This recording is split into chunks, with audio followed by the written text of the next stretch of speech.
Bom, pessoal, estamos aqui em mais um vídeo. Desta vez estou aqui, né, para dar minha opinião sobre o que eu achei do trailer de Five Nights at Freddy's Secrets of the Mimic. E também eu queria falar sobre as minhas expectativas para o jogo e tudo mais, né, podemos esperar deste novo jogo de Five Nights at Freddy's. Bom, minha opinião sobre todo o trailer que a gente viu, tá? Tudo isso aqui que eu tô falando é baseado nesse primeiro trailer que a gente viu, tá? Então, caso algum no futuro saia algum outro trailer, ou já tenha saído o jogo e tudo mais, eu estou me baseando apenas nesse trailer que a gente viu, porque é o que a gente tem até então, tá? Mas, bom, eu achei muito interessante toda a ideia, a temática, né? A gente ser um funcionário da Fazbear indo para este depósito aí do Edwin Murray, né? Nesse local, a fábrica de brinquedos dele para poder pegar a tecnologia que ele estava desenvolvendo para a Fazbear, que provavelmente era o Mimic, ou o Mimic One, já que o Mimic ele já existia antes, né? Como a gente já sabe pela história, o Mimic ele já existia antes, que ele foi criado pelo Edwin Murray para ficar ali com o filho dele, mas aí aconteceu a tragédia, o filho dele morreu e tudo mais, então possa ser algo novo, alguma ideia nova que a gente ainda não viu, ou alguma pista de algo que a gente já viu, mas a gente ainda não se ligou. Além disso, também, toda a ideia ali de a gente andar pelo lugar e tudo mais, fazer puzzles, é uma ideia que, na minha opinião, funciona muito bem, combina muito com Five Nights at Freddy's, e que pode dar muito certo e pode ser um novo norte, um novo estilo de gameplay para a franquia, ao invés de ficar variando entre um free room, né, um jogo onde você pode andar por qualquer lugar onde você quiser, entre um jogo de realidade virtual e depois um jogo de celular, né, ou outro jogo pixelado, né, apenas se basear em um estilo para a história atual prosseguir, eu acho que vai funcionar muito bem e pode dar muitos frutos bons daqui para frente. Além disso, né, sobre a história, eu achei uma ideia interessante também, né, quesito da história. Acho que pode dar dar muito certo a Stu, né, e o Scott Calton pode fazer realmente algo muito bom sair dali. E além disso também a gente tem, né, o quesito de gore, né? Como eu já disse em outros vídeos e na minha opinião, Five Nights at Freddy's não necessita de gore. Five Nights at Freddy's precisa um pouco mais de maturidade de colocar um terror psicológico, que eu acho que sempre mais combinou com o FNAF, do que um terror com sangue, gore, porque eu acho que Five Nights at Freddy's nunca foi sobre isso, desde o começo, mas enfim. E além disso também tivemos, né, todos aqueles novos animatronics, entre aspas, né? Porque a gente não sabe se vão ser novos bichos ou se vão ser as fantasias do Mimic, mas pelo que o trailer deu a entender, vão ser realmente fantasias pro Mimic e ele pode ficar se trocando de fantasia e tudo mais. E também, né, isso é uma especulação, a gente não sabe se vai acontecer, mas que ele pode fazer, ele também pode fazer isso, mas talvez ele possa ir mudando de voz, porque a gente já viu que ele pode clonar a voz, como ele clonou a voz de uma garota lá nos epílogos do Time for the Pizzaplex, quando alguns jovens entraram lá na construção do Pizzaplex, e eles acabaram dando de cara com o Mimic, e o Mimic acabou imitando a voz de uma garota, que fez com que a amiga dela achasse que era ela e fosse até o lugar, e não era ela, era o Mimic, aí o Mimic foi lá e matou ela. Então, pode acontecer isso, eu acho que vai ser muito da hora. Seria meio que uma ideia muito boa para ser muito bem executada, né? Além disso, também, a gente também teve diversas coisas que deram a entender um monte de coisa. Por quê? Neste jogo, a gente tem três locais de timeline para se passar. Ele pode se passar em 79, ele pode se passar entre ali o Security Breach, antes do Gregory entrar, para um pouquinho antes do começo e tudo mais. E ele também pode se passar pós a DLC Ruin, pós tudo que aconteceu. Vamos lá, por quê? No primeiro teaser que a gente teve lá no aniversário de FNAF, a gente viu no trailer que tinha lá 1979, dando a entender que o jogo iria se passar em 1979.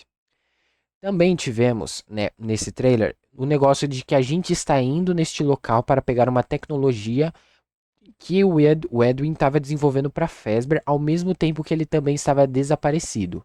Como que o Edwin Murray desapareceu? Eu não acho que tenha sido por conta da morte do filho dele, porque ele ainda estava fazendo as coisas e tudo mais, né? Ele acabou ficando deprimido, mas ele continuou fazendo as coisas, ele não só sumiu. E depois, né, no caso, ele acabou morrendo lá no The Storytelling. Para quem não conhece, um grande parênteses aqui. O The Storytelling era uma das atrações que ia ter no Security Breach, que ia ser uma, eu acho que era uma árvore, se eu não me engano, que ia ter o Tiger Rock lá. essa árvore, ela ia meio que ser um chat GPT, que ia ficar fazendo histórias e ao mesmo tempo, né, ele ia ter essa tecnologia do Mimic One para ficar repetindo coisas. E essa mesma tecnologia foi implantada nos Glen Rocks para eles poderem ficar repetindo as coisas e a galera não precisar ficar toda hora ou programando ou falando, ó, você tem que fazer isso, tem que fazer aquilo, para ficar uma coisa mais fácil eles economizarem dinheiro. Foi basicamente isso que era o storytelling. Só que o Mimic, a gente sabe que ele estava todo bugado, né? O próprio Edwin Murray, quando bateu nele e ele aprendeu violência, ele começou a bugar e tudo mais, e ele começou a falhar. Nisso depois, o que aconteceu foi quando foi, né, o carregamento dos animatronics e tudo mais lá pro Pizzaplex com o Mimic, e também a gente acabou vendo, né, que um dos funcionários lá falou pro Mimic, Mimic, pega esse resto de animatronics, que são os animatronics lá do FNAF 6, o que restou de tudo que sobrou lá do FNAF 6, pega tudo isso aí, desmonta e joga num canto. Ele foi lá e fez, ele pegou, desmontou e tudo mais, virou aquele monte que é o Blob, e ele acabou levando esse negócio de desmontar muito ao pé da letra, porque ele começou a matar as pessoas. Os funcionários, os operários da Fazbear, ele começou a desmembrar todo mundo e jogar naquela pilha de corpos. Isso explica do porquê o Blob está vivo. O Blob está vivo por conta desses remanescentes da alma da galera que o Mimic matou. Então o Blob atualmente é o único bicho possuído de Five Nights at Freddy's. Ele é o único bicho realmente que tem esse negócio dos remanescentes e tudo mais. Ele é o único que tem esse negócio que traz. Não é as almas das crianças, não é o William Afton, não é nada. É só as almas de todas as pessoas que o Mimic matou lá embaixo e tudo mais. É só isso, ok? E aí, esse The Storytelling, né? Ele era para ser uma atração e ficava perto do Montgomery, só que ele fracassou. Por quê? Por conta desses bugs que o Mimic estava tendo e tudo mais que estava tendo. Por isso que os animatronics eles estão bugados no próprio Secret Breach. A Roxy, ela é insegura. A Tika eu acho que é compulsão alimentar, se eu não me engano, alguma coisa assim. O Montgomery é extremamente estressado, ele se estressa com qualquer coisa, ele é muito violento. E o Fred, ele é extremamente carinhoso. Eu acho que o Fred era pra ser um pouco mais normal e tudo mais um pouco mais líder e tudo mais. E ali ele ficou mais como um canto mais coisa. Talvez o Fred tenha sido o que menos bugou. Talvez o Fred tenha sido menos que bugou por conta do vírus também, né? Porque uma coisa que o Secret Breach ele não explica muito bem é por conta dos vírus, o porquê que os animatronics ao longo do jogo vão ficando mais destruídos. Isso que não explica. Mas, por conta, né, do vírus e do Fred ter entrado no save mode, esse vírus não afetou tanto ele, a personalidade dele. Por isso que eu acho que a personalidade dele é a única que ficou intacta. Só o dos outros animatronics que se distorceu. E o do Sol também não foi distorcido. O do Sol se manteve normal. Só o da Lua que foi extremamente distorcido. Ele mata as crianças e amedronta as crianças. Mas enfim. Então, o storytelling, ele era esse negócio que conectava tudo no Pizzaplex e tinha um Tiger Rock como uma homenagem pro filho do Edwin Murray, que era aquela pelucinha e tudo mais. Nisso, o storytelling fracassou. O Edwin Murray, ele não aprovou quando a Fazbear queria, vamos fazer, colocar essa tecnologia, né, o Mimic One, no Pizzaplex para poder fazer, repetir os animatronics, repetir as coisas e tudo mais. Ele falou que não, ele falou que era contra porque não estava funcionando, estava bugado e eles mesmo assim fizeram. O Edwin, se eu não me engano, ele tenta impedir e ele acaba, né, o pessoal lá acaba trancando ele no storytelling. Ele acaba morrendo, não é explicado quem mata ele ou se ele acaba morrendo, porque ele fica uma semana preso lá, se eu não me engano. E aí ele pode ter acabado morrendo de sede, morrendo de fome, ou acabado se machucando por alguma coisa, enfim, também não importa muito, mas ele acaba morrendo lá. Nisso, um outro funcionário vai lá pra ver o que aconteceu e ele acaba ficando preso lá também e ele acaba morrendo. Aí a Fazbear vê, joga tudo, descarta tudo, por isso que não tem no Secret Breach. E aí, sim, acontece depois tudo que acontece. O Mimic fica lá embaixo, preso, com a galera ainda tentando ver o que vai fazer com ele, ao mesmo tempo que tem, né, o Gregory e a Vanessa lá em cima tentando acabar com esse vírus e com a Fazbear por conta. É basicamente isso, um resuminho aqui que eu dei agora, né? Agora, fechando parênteses, isso é o que poderia ter dado o desaparecimento do Edwin Murray aqui. Mas, tipo, por que que a Fazbear, né? Muita gente pode se perguntar, mas por que que a Fazbear não falou que ele só morreu? Porque isso ainda assim ia levantar pistas, né? Porque a Fazbear já tem essa reputação.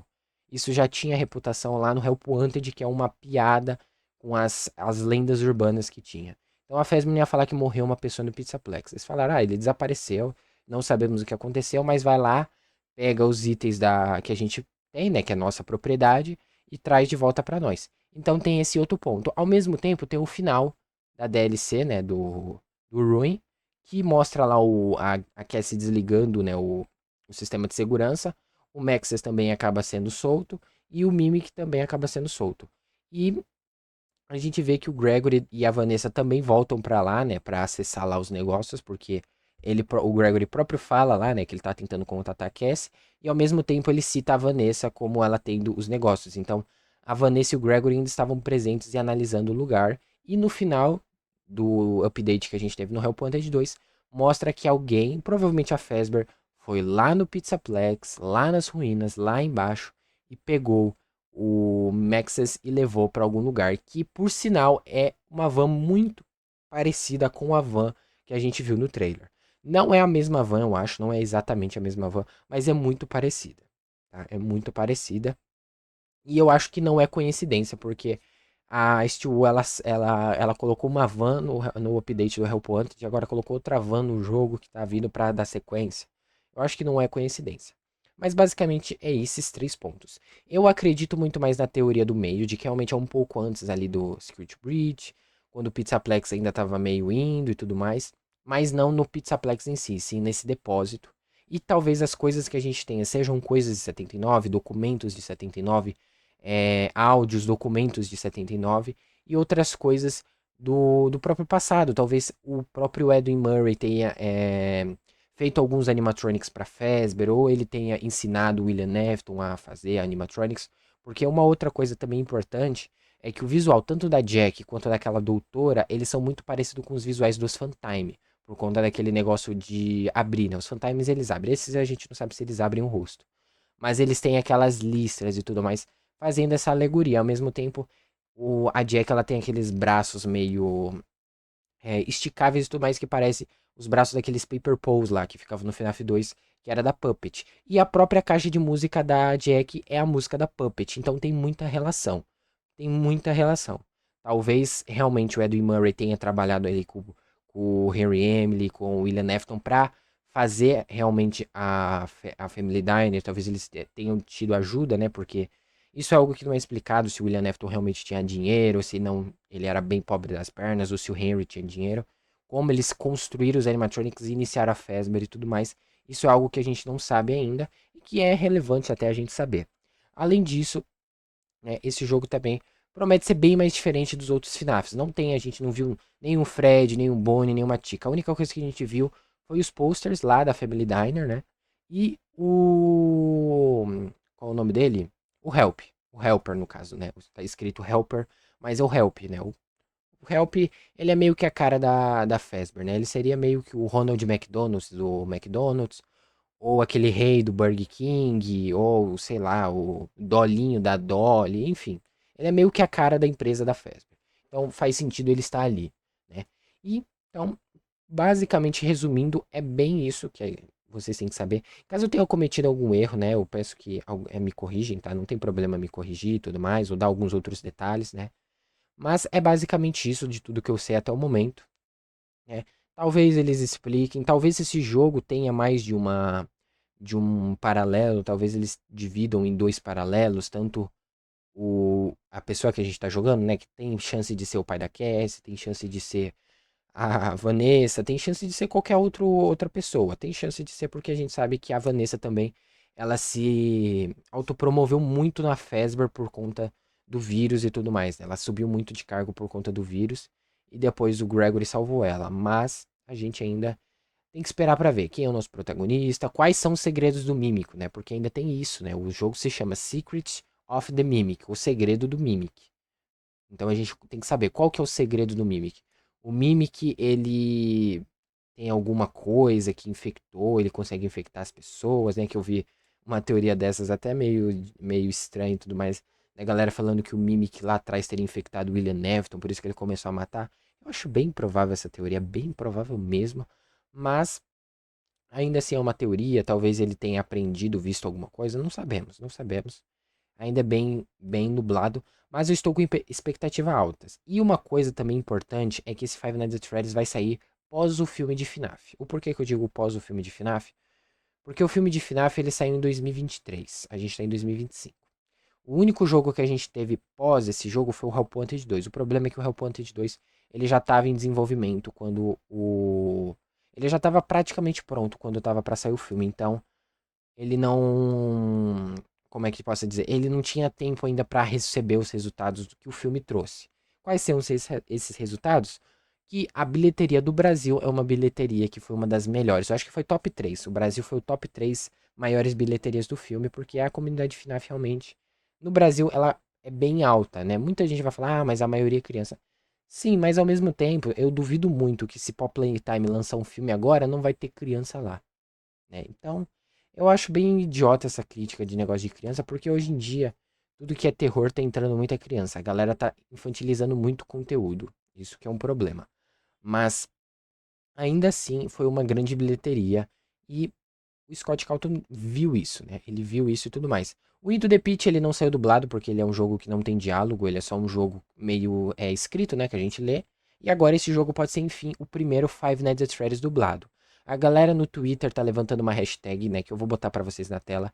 Que quem tiver Twitter ou alguma outra rede social, promove essa hashtag, porque é uma coisa que, mesmo que o jogo não saia dublado, ainda assim, vai ser uma forma da gente, né, da nossa comunidade, mostrar que a gente realmente quer um Five Nights at Freddy's dublado e que seria muito bom esse jogo vir dublado, né? Eu ficaria muito feliz se esse jogo viesse dublado, porque seria um carinho especial com a gente, né, com a nossa comunidade, e ainda assim seria muito massa, porque jogo dublado é muito bom, né? A dublagem brasileira é fenomenal, imagina a FNAF dublado, a gente talvez entrar lá no estúdio, acabar ouvindo um áudio do William Afton falando com o Edwin Murray, que era pra fazer tal coisa e tudo mais, e acabar ouvindo a voz do William Afton. Nossa, ia ser épico demais, né? Aí se fosse, por exemplo, a mesma voz do dublador do Steve Relligan lá no filme de FNAF, ia ser, meu, absoluto cinema. Mas aí é um sonho um pouco alto, eu acho.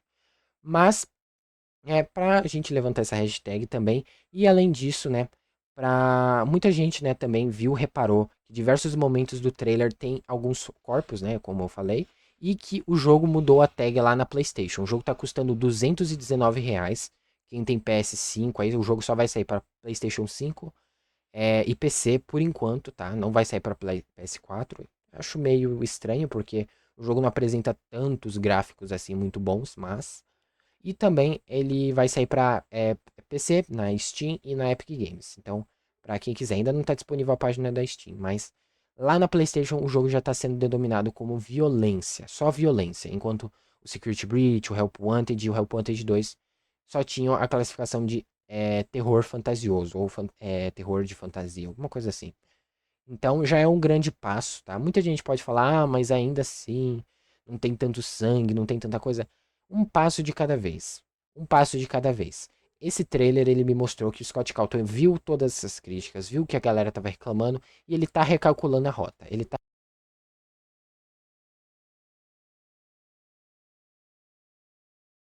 esperança em Five Nights at Freddy's. Tem que ficar muito feliz, tem que aguardar e tudo mais. Ao mesmo tempo, a galera que já também já não tá de saco cheio, cara, só abandona a FNAF, né? Dá tchau. Se nenhuma outra das outras coisas que FNAF tem, você não tá interessado, tipo filme ou fangame, né? Porque as fangames viraram oficiais, né? As que o Scott Calton colocou na fanverse e que provavelmente ele deve colocar mais fangames na fanverse. Mas ele ainda assim tá ouvindo as críticas e a gente tem que dar essa oportunidade, porque tem muitos jogos, muitas empresas que elas não estão nem aí e a gente que se estoure, a gente que se estoure. Tem empresas que querem fazer, eles insistem, insistem no erro. E a galera falando, ó, isso não tá legal, isso tá meio ruim. E a empresa continuando, continuando e continuando. O Scott Calton já tá, né, abrindo. Não que realmente os erros de FNAF não sejam grandes e tudo mais, mas ainda tem esperança. Ainda tem esperança, tá? Mas é isso o vídeo, minha opinião sincera, eu achei o trailer muito bom, o jogo aparentemente vai ser muito bom. Não vai ter bugs, tá? Pelo visto não vai ter bugs, eu acho que se tiver vai ser bugs bem poucos ou minúsculos, porque o grande problema do Security Breach foi sair numa pandemia, né? E ele saiu um jogo bem bugado. Depois os outros jogos não saíram, né? Tipo o Hellpointers 2 eu acho que teve um bug só em um minigame no Hellpointers 2, pelo que eu lembro, quando saiu, que era o minigame dos Endos que tava bugado. O resto tava bem de boa, não vi bug, não vi a galera reclamando de glitch nem nada, tava funcionando bem de boa. E o Hellpointed 1 também, saiu bem de boa, deve ter tido alguns bugs mais pequenos e foi bem de boa. O Secret Breach só saiu bugado do jeito que saiu por conta da pandemia. Vários jogos na pandemia saíram bugados, mas ainda assim não dá pra passar pano para bug. Então se o jogo tiver bugs, né, a gente ainda assim tem que comentar e tudo mais. Mas se for bugs também, tipo, bug minúsculo, o item ali tá bugado e tudo mais, aí também não dá, né? Aí todo jogo tem alguns bugs nesse nível. Mas é isso, não vamos ter nada. O negócio também da dublagem não é certo. O jogo vai estar legendado em português e tudo mais, isso aí é certeza, porque os outros jogos vieram legendado, mas dublagem a gente ainda não tem nenhuma informação. Eu espero que, em nome de Senhor Jesus, o Scott Calton finalmente tenha investido em dublagem e tenha colocado uma dublagem neste jogo, porque vai ser fenomenal.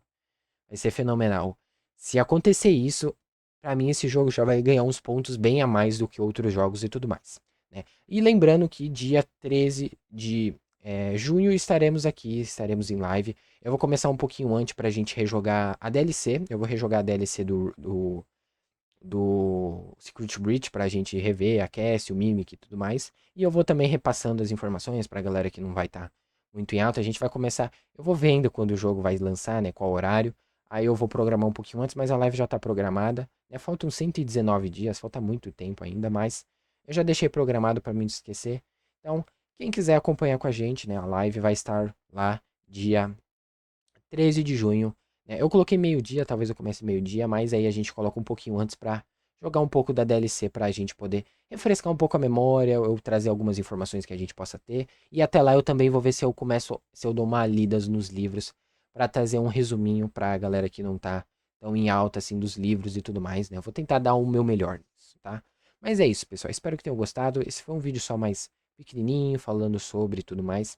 Espero que tenham gostado. Valeu, falou e eu fui.